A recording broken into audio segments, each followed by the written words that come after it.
Hello dosto, welcome back to Military History Channel. Today, we're diving into a pivotal moment in history, the 1962 Sino-Indian War. Chapter 3 Part 1. How did India's northeastern frontier and the mighty Himalayas set the stage for this clash? And why did India's leadership fail to see it coming? Buckle up as we explore the geography, history, and missteps that led to one of India's most humbling defeats. If you love history and geopolitics, hit that like button and subscribe for more.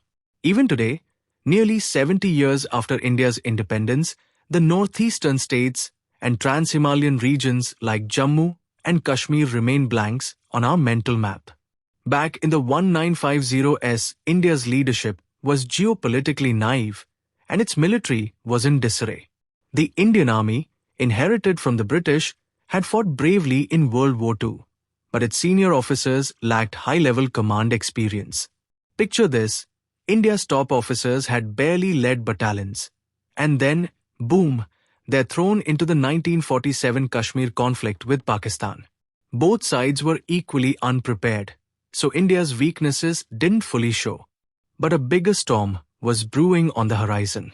In 1949, Mao's Communist Party took over China, annexing Xinjiang and Tibet almost overnight. This flipped the military balance on India's northern border, but India's leaders didn't grasp the threat.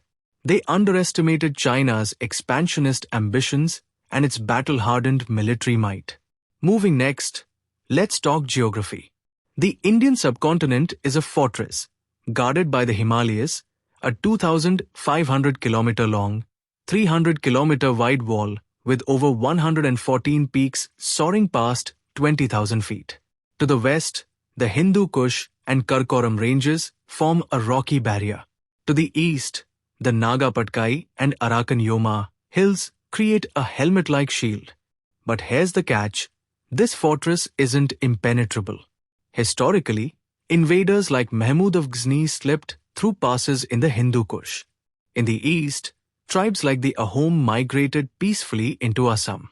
The Himalayas made large-scale invasions tough, but not impossible, especially for a determined enemy. The Himalayas also shaped life in the subcontinent. The Indo-Gangetic plains, fed by rivers like the Indus and Brahmaputra, became the heart of ancient civilizations. But the northern barrier kept India's contact with Tibet minimal, mostly through trade and Buddhist exchanges. Now, let's zoom in on Tibet. For centuries, Tibet was a buffer between India and China. Its high-altitude desert contrasted with India's fertile plains. Between 750 and 850, Tibetans claimed influence over northern India, but evidence is shaky. By the 8th century, Buddhism spread to Tibet, reducing military adventurism. Fast forward to 1949. When China annexed Tibet, it wasn't just a land grab, it was a geopolitical masterstroke. Mao pulled off one of history's greatest real estate coups while the world was distracted by the Cold War. India, meanwhile, was focused inward, grappling with its own insecurities. Prime Minister Nehru distrusted his generals, and the idea that a non-violent India didn't need a strong army left the military leaderless.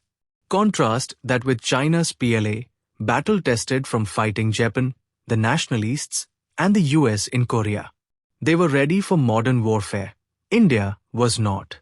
By 1962, the stage was set for disaster.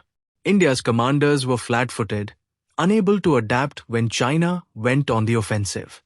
Shortages of ammunition and outdated weapons didn't help, but the real issue was leadership. The Indian Army wasn't fighting as a cohesive unit. Some Indian units stood their ground, making the Chinese pay a heavy price. But others were scattered, allowing the PLA to pick them off one by one. The Chinese brought overwhelming force to bear, exploiting India's disorganized defenses. The 1962 war wasn't just about one battle. It was the culmination of years of missteps. India failed to understand China's ambitions or prepare for its military prowess. Tibetans, Nepalese, Bhutanese, and even the British played roles in this drama. But India's biggest failure was its own short-sightedness.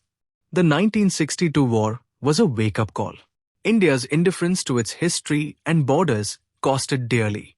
To understand this conflict, we must face the unpalatable truth. India wasn't ready, and it paid the price. But the Himalayas remain a formidable barrier, and today, India is far better prepared. Mao's annexation of Tibet reshaped the subcontinent's security, and India's failure to think long-term left it vulnerable. Let's hope we've learned our lesson. History isn't just about the past. It's about ensuring we don't repeat the same mistakes. That's the story of how geography, history, and human error collided in 1962. What do you think? Could India have avoided this defeat? Drop your thoughts in the comments below, and let's keep the conversation going.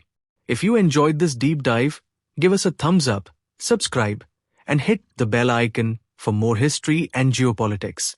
Until next time, stay curious.